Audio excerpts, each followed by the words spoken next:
Good morning everybody, Calm Biker here. On the road of many average speed cameras again because I'm on my way to I2I again. I2I Motorcycle Academy. So I did a video a while back where I did the MC1 and MC3, the machine control courses. And I really enjoyed them. And I thought, well, I want to do some more of this. So I'm going today to do the knee down course. And it's a course I think that probably the name gets him a lot of attention, the guy who runs it. Probably a lot of it good, he probably gets a lot of work out of it. He did say it was his most popular course. But I think he gets him some bad attention too, because I saw on Facebook one of his adverts, he was getting a lot of grief for it. From somebody who'd never done the course and just gone off the name, saying basically, what, a knee down course, you don't need to get your knee down on the road. Well, I'll reserve judgment on that one for now, on whether you do or not. Probably not. But I want to learn what the course is really about. And the course is really about cornering. So it's not just get there, here's how you lean off the bike, go out and get your knee down and do that for 7 or 8 hours. There's a lot more to it than that. It's all about cornering, turning, using the full tyre, understanding the what it feels like to get the bike cranked over that far, and then adding the aspect which some actually claim is for safety of putting a knee down. A little bit nerve-wracking to see the kind of things we're doing or hear about the kind of things we're doing, but not as nerve-wracking as it could be because of doing those 2 earlier courses where we were doing things that I've talked to people about since and they've said sound crazy, and yet when we were doing them they were entirely undramatic and felt incredibly safe. And that was things like braking one-handed and braking in bends and changing direction whilst braking, all these kind of things. I did mention a while back that I was going to do a video or 3 on the that PDF I downloaded, that Total Control, and I did say there was a bit in it that was a bit nerve-wracking about braking in bends, and actually now that doesn't feel nerve-wracking at all.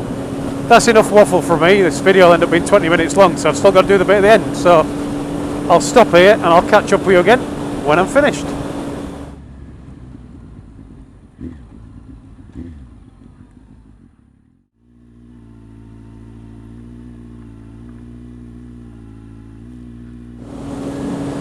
Well, I'm now heading back home again after finishing the course, and it was a good fun day. 4 of us turned up. I assume there's only supposed to be 4 of them. I don't mean that somebody didn't turn up. But the 4 of us there, young lad, well, younger than me anyway, me, Lee, and an old chap. No idea how old he was, but well retired, and he was actually a racer. So he does racing on, I think he said on 500s, and he's just got an R1 to race on. And he was saying that the people he races with tell him he has to lean off the bike more because he stays very upright. So the pressure was on. Pressure was on with the racer there. But weirdly, the only person who didn't get the knee down during the day was the guy who was the racer. So he struggled. The young guy, straight into it. Second time of trying, we were doing kind of ovals around cones, and the second time round, or second go on the bike, he got his knee down for the first time, and then he was away. He just kept dragging knees. He was doing full circles, figure of eights, all kind of stuff. It's cost him a few quid in knee sliders today.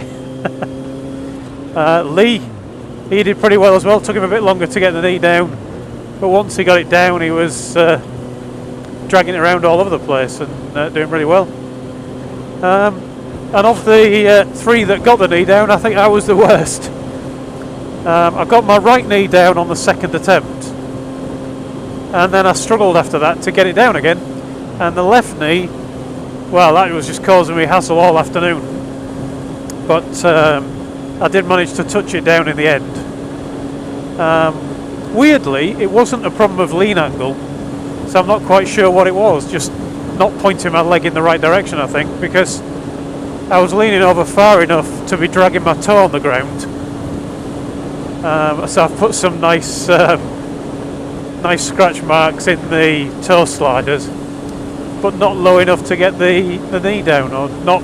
Maybe I'm just not bendy enough, I don't know, to stick my knee out far enough. He kept telling me that I was so close. He said you couldn't get a credit card between my knee and the floor, but I just couldn't quite get that last bit over. And then while I was trying, I was going faster, trying to keep the same line but going faster to need further lean. And he said that as I was doing that, my reactions were taking over. So as my knee was about to touch down, I tended to kind of bring it in a bit and hit my toe down instead. So a bit disappointing that I didn't manage it. But to be honest, as I said at the first half of the video, this was all about cornering. And definitely got to lean angles that I've never used before, and I think built a bit of confidence. So even though it wasn't the perfect day, I've definitely found something new.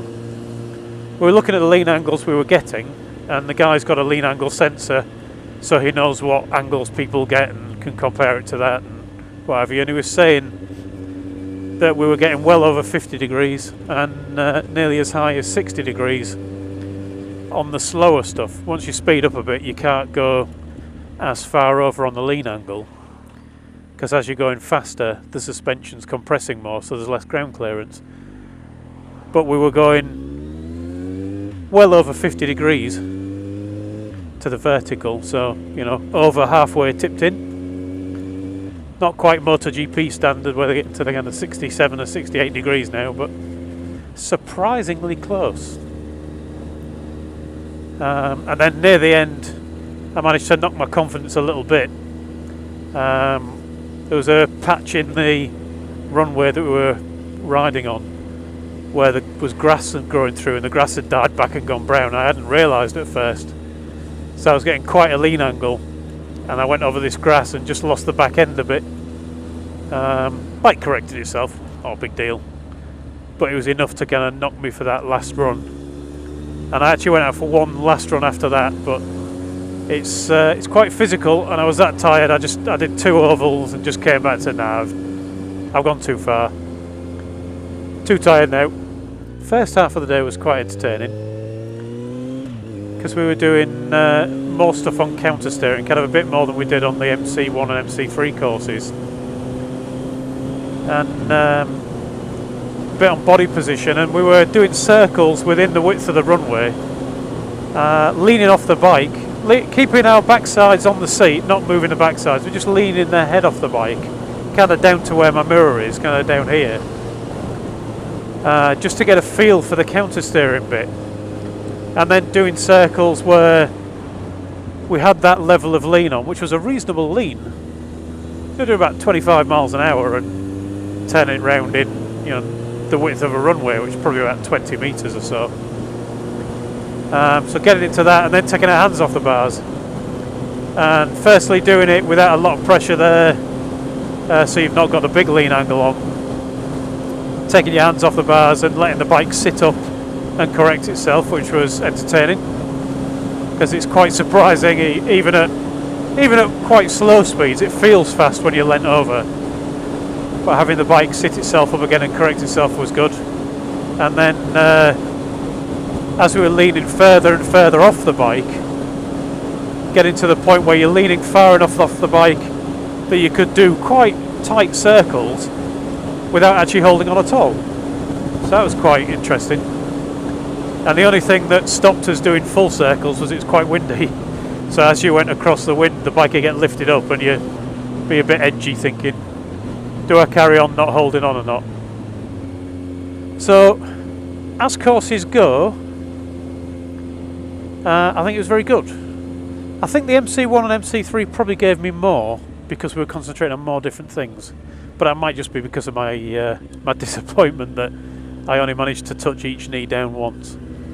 If you're planning on doing them, I'd definitely do them in the order I did them, of the MC1 then MC3 for getting the control of the bike in kind of normal road conditions, and then the knee down afterwards if you fancy that. Very unlikely I'll be getting my knee down or my toe down on the roads, because the lean angles that we were using were pretty extreme, and in a controlled environment on a runway it's not too bad, even if there are patches of grass around and mud. But on the road where you don't know if there's going to be gravel or not, probably not a good idea to be using those sort of lean angles. Having said that, if you are using those sort of lean angles, sticking a knee out is probably a good thing, because it certainly gauges how far you can lean, because your knee is the thing that touches the ground first, as opposed to something hard on the bike that could lift the rear wheel up and have you crashing. So if you put an exhaust down or something like that. But yeah, good day, good day. And I'm going to go back home now, have a good soak in the bath, because I'm worn out, because it is really tiring doing it. It does take a lot of effort holding yourself on the bike with just one leg. So I'll just finish off. I'll say thank you for watching, everyone. Ride safe, and I'll talk to you all again soon. Oh, and I did actually manage to get a little bit of video footage, so I'll show you that. Lee did take a bit of video on my phone of one of the earlier attempts to get me knee down.